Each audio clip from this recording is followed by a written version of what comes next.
Bantu nze mbadde ngamba yakikola lwa busungu kyeyakola kyonna Yesu yabyogera naye bwali busungu ng'omwana ayina bw'anaakuulira ewaka ew'abazadde be owulira kyogamba kitaawe yali akugunjula owulira saagala tubuzaabuzensi yayogeranga birungi byerere si birungi byerere but agambye bingi bye yakolera jjajjaawo mweno audio note biki bye yakolera jjajjaawo ebyo honestly nze wensirawo na point yakulemerako mukulu Kitonsa yali akimanyi nti omuntu gwensinga okwagala ku nsi kuno nze manyi n'abantu bensinga okwagala like abandi ku mutima abandi ku low like the best 10 naye mu abo ba 10 so abamanya ne mbamalayo kyokka mu abo mulimu the 5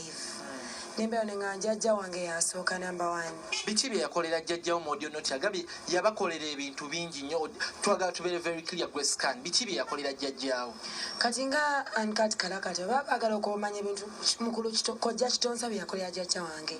kojja Kitonsa yajjanjaba jjajja wange yasindika jjajja wange ku wheelchair n'erinnya lero nanga olaba kojja Kitonsa mu ddwaliro for all those days okitegeera yamujjanjaba wait wambuziza right yamujjanjaba yamwagala Gomez zamugulidde sobola kubala so akujja na kumpe singa zimuguliranga because initially mwali mugamba temwagalana but audio note eraga nti nno mubadde baagalana era ensonga lwaki mwatabuse nedda ng'omuntu omuyambi kyogamba kezi tolina muntu gwali oyambe no tubayamba naye tetubayamba ku level ya mukwano audio note eraga mubadde mukwano mwakyankalanye kati nga muganda wange Henry Mwanje bw'ayayogedde right sina bengenda kuddamu kulambulula ebyo kuba best friend wange Henry Mwanje yavuddeyo n'akola ki but we are talking about Kitonsa omuntu gwe wajjetuse n'ogamba nti no yakuba ne million 3 ze wali oterese wansi w'ekitanda wansi w'ekitanda manager wa abakimayo ki Uncut Kalakata nze nga Grace Khan kale kabandabe ng'omujega oba ki naye nze nga nze nina besigenda kudda mabega akuddambya million 3 oba biki naye I'm just appreciating him n'okumanya kaiza ensobi zikolebwa bantu oba kale newabaawo waliwo ekyabaawo oba ki oba something happened oba ki oba ki oba kojja akwata na recording a voice notes yabikola n'obusungu done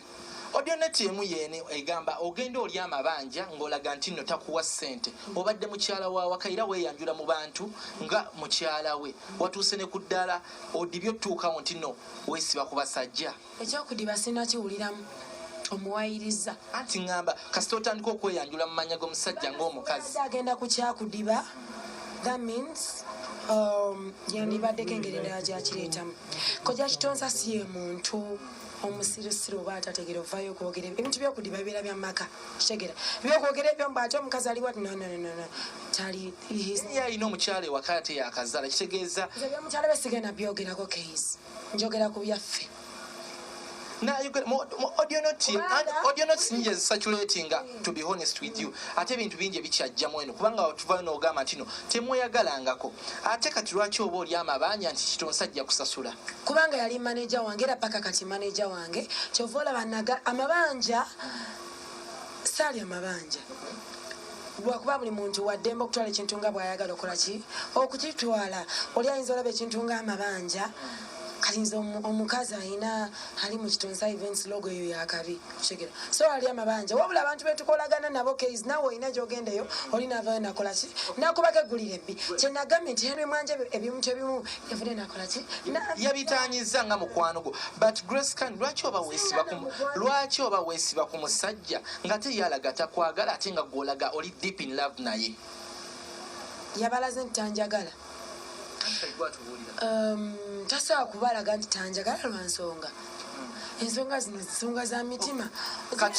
soka tuwumulemuko katono wetukomawo tugenda